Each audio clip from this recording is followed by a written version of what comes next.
Oke, bismillahirrahmanirrahim. Assalamualaikum warahmatullahi wabarakatuh. Salam sejahtera bagi kita semua. Pada kesempatan kali ini, saya akan menjelaskan tentang uji statistik Kruskal-Wallis. Sebelumnya, izinkan saya untuk men-share screen terlebih dahulu.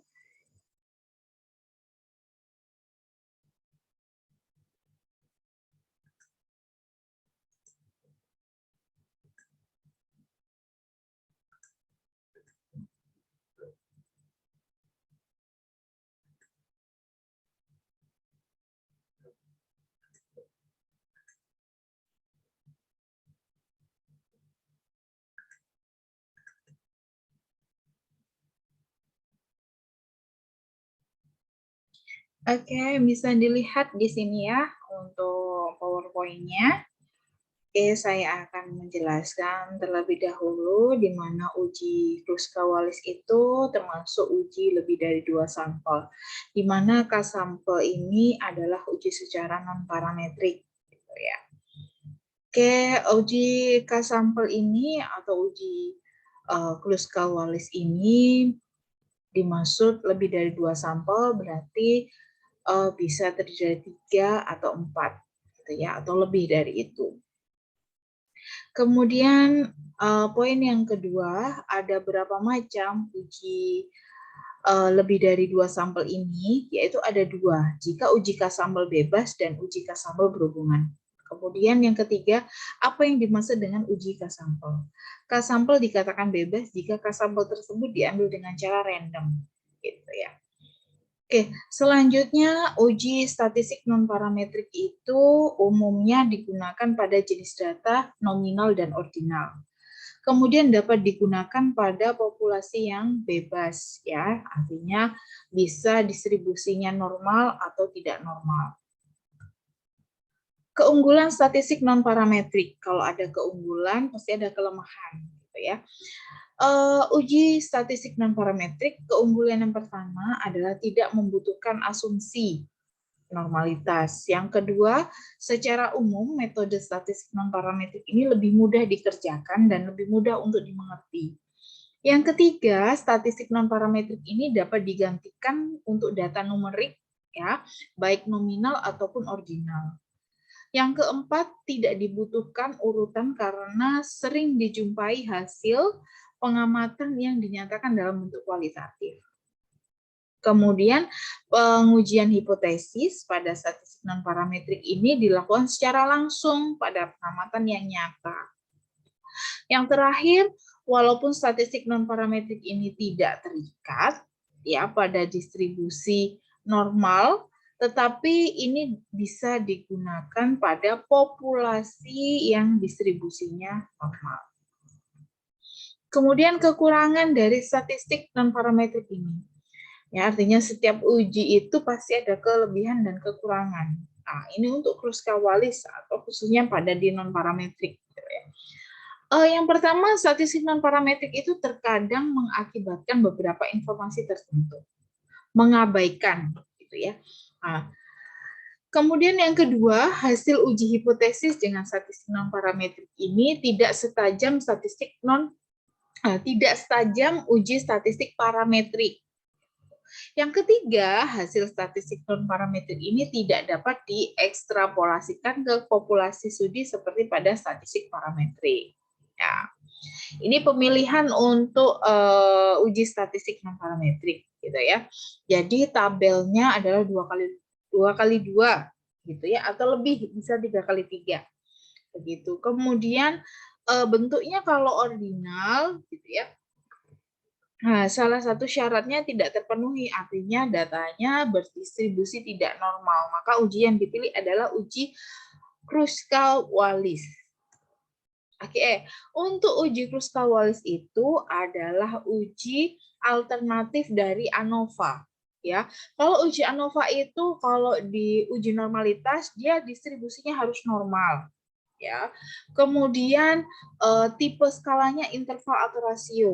Nah, maka penggunaan ujinya adalah uji ANOVA. Nah, tetapi kalau sudah diuji ANOVA, sebelum diuji ANOVA, gitu ya, distribusinya tidak normal, Nah, maka pemilihan ujinya adalah ke alternatifnya, ya, di mana sebarannya itu bisa digunakan rasio, gitu ya, rasio interval, ya, itu untuk ANOVA. Kemudian kalau untuk Kruskal-Wallis itu adalah ordinal. Untuk asumsi, semua sampel itu merupakan sampel acak dari populasi yang bersesuaian. Kedua, di dalam masing-masing sampel independen dan itu saling bebas antar sampel. Kemudian yang ketiga, skala pengukuran itu paling tidak harus ordinal, gitu ya.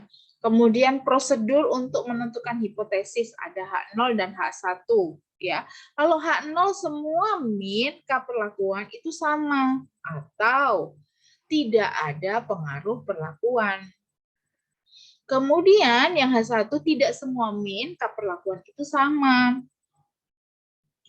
Kemudian H1 selanjutnya ada pengaruh perlakuan. Nah, kita harus menentukan alfanya, berapa persen, mau 5% atau 10%.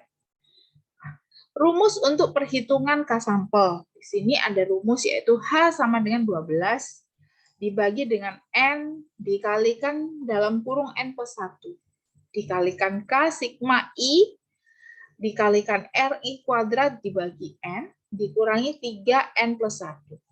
Nah, kesemua data dalam tabel ini dapat digabungkan dan kemudian diurutkan dari yang kecil ke yang besar.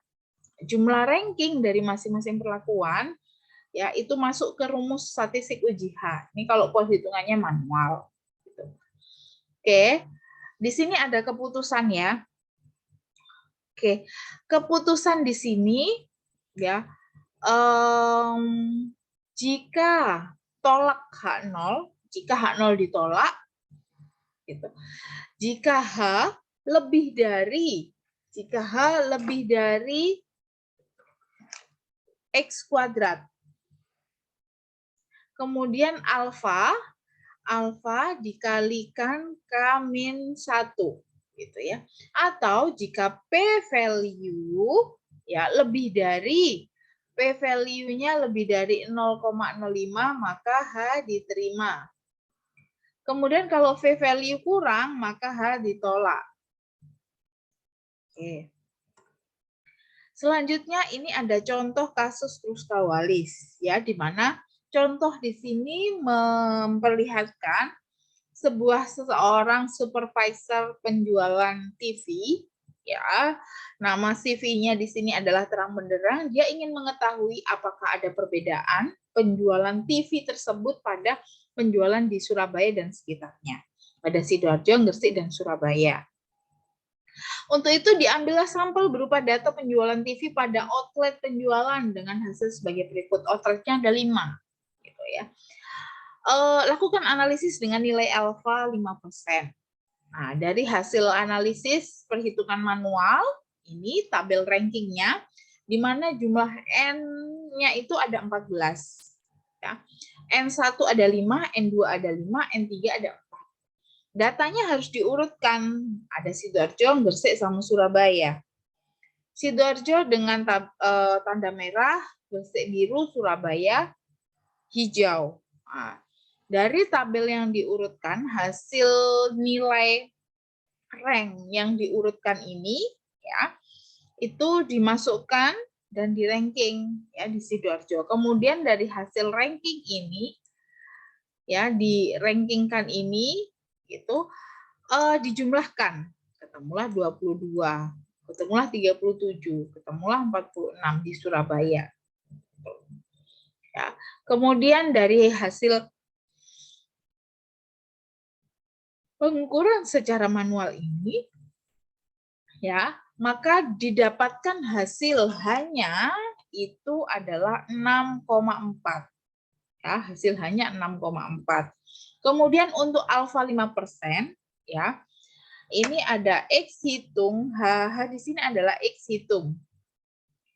X hitungnya 6,41. Kemudian untuk alfanya di sini ada 5%, maka X tabelnya ya ada 0,05 dibagi 2, di mana 2 ini K-nya tadi kan ada 3, ya, ada Surabaya, Gresik, sama Sidoarjo. Dikurangi 1, gitu. Jadi 0,05 dibagi 2. Ya, kemudian dari hanya ini dikurangi, ya, dikurangi, maka hasil keputusannya, ya, di mana nilai X hitung 6,41 itu dia lebih besar gitu ya daripada X tabel ya.